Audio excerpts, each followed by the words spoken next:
Cedric Mullins and Ryan Mountcastle are back. And that is huge for an Orioles team that probably didn't need a boost like this. They were already great.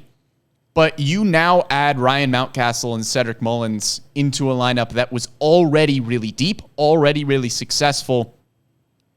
Cedric Mullins is probably one of your best clubhouse presences. I don't think that can be understated a ton, along with his field play on the field. I mean, we saw how much he impacted the series in Seattle.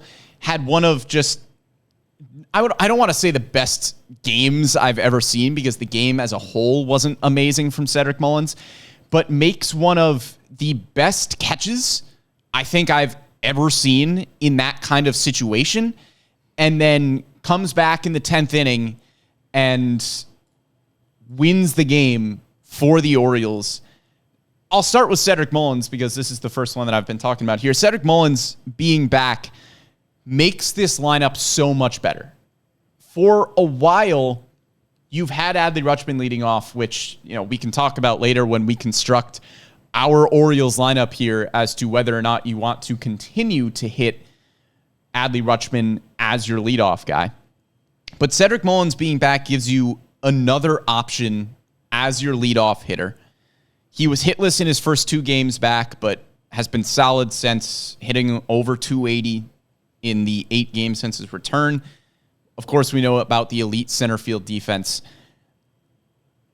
Having another option at leadoff, somebody who is more of a traditional leadoff hitter, gives you some more of danger on the base paths. It's huge for this Orioles team at this point. Yeah, also I think he brings leadership capabilities and a presence in the dugout and in the clubhouse that is missed if he isn't there. You mentioned that great game he had in Seattle. Yeah, I mean, he put the team on his back. He was absolutely fantastic. He made 2 great catches that series. The first one kind of goes by the wayside after the second one because it was so clutch in the moment, and also he took the ball away from the stands and right back into the ballpark. But he is obviously a fantastic player and one the Orioles absolutely need. So having him back in the lineup is crucial for this team. And like you said, another option that could potentially hit at a leadoff spot, and it's another lefty, because other than him and Adam Frazier, Santander's a switch hitter, but there aren't, and Ryan O'Hearn, there aren't a ton of guys batting from the left side. Yeah, so, not a lot of Gunnar true, Henderson, of course, as well. Yeah, not a lot of true left-handed hitters in this lineup. You do have a good bit switch hitters, Adley Rutschman, Anthony Santander, but you know, Ryan O'Hearn, kind of a platoon bat at this point. So getting 2 kind of everyday left-handed hitters in the lineup, I think, is big for Brandon Hyde with Cedric Mullins and Gunnar Henderson. And you mentioned the leadoff capabilities.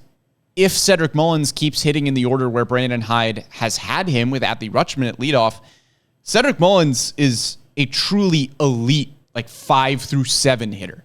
Because at this point, if he's not leading off, you have Gunnar Henderson, Anthony Santander, Ryan Mountcastle, Ryan O'Hearn. Some combination of those guys is usually taking up spots 2 through 4 or 5. So if Cedric Mullins is like your 6 hitter, you could potentially have Cedric Mullins and Austin Hayes at like your 6 and 7. 2 guys that have both made all-star teams within the last 3 years. That's an incredibly deep lineup to have that kind of depth towards the bottom of the order. Yeah, for sure. And I think depth for a team like this is incredibly crucial, and something we've seen all year been incredibly crucial for them. Adding Aaron Hicks halfway through the year, having the ability to look at Ryan O'Hearn has been so incredible as well. So having depth for this team has definitely given them a leg up on the competition, and I think is a huge reason while they're sitting here today, one of the best teams in baseball. Yeah, and of course, Cedric Mullins providing the elite center field defense as well. Let's talk about Ryan Mountcastle. Since he has come back from, you know, the bout with vertigo in AAA Norfolk, he has been on another level. Yeah. Ryan Mountcastle, over his last 25 games, hitting right around 400 with an OPS over 1,100, 6 homers, couple of doubles.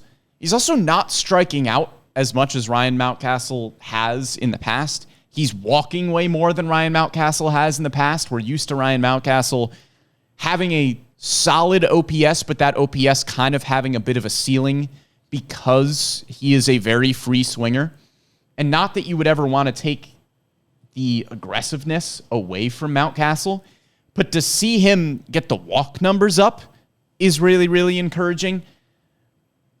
We knew that Ryan Mountcastle coming back would be important for this Orioles lineup, even when the OPS for Mountcastle towards the beginning of the season was hovering kind of in the low 700s. But now the OPS is right around 800. And as I mentioned, over the last 25 games, it's over 1,100. So not only are you getting back somebody who is a solid defensive first baseman, is a good right-handed platoon option with Ryan O'Hearn if you want to get O'Hearn in against right-handed pitching, Mountcastle has turned into somebody that has to be pretty consistently hit in the 2, 3, or 4 spots. When I think earlier on this season, you were maybe looking at Mountie saying, okay, I don't know if he's necessarily going to be your 2, 3, 4 hitter. Maybe you hit him 5, 6. But right now, he is playing the best baseball of his career. Yes. And coming back from something like vertigo, I didn't really know how he was going to fare. I mean, that's something that isn't a very traditional injury, not something a lot of guys deal with, at least publicly.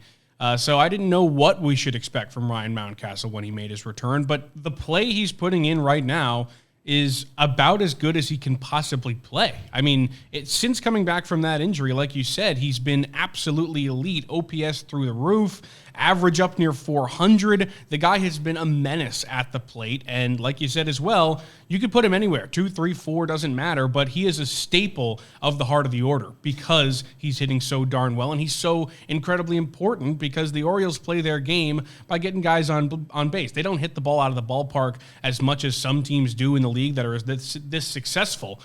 When guys are on, you got to hit them in. And that's exactly what Ryan Mountcastle does.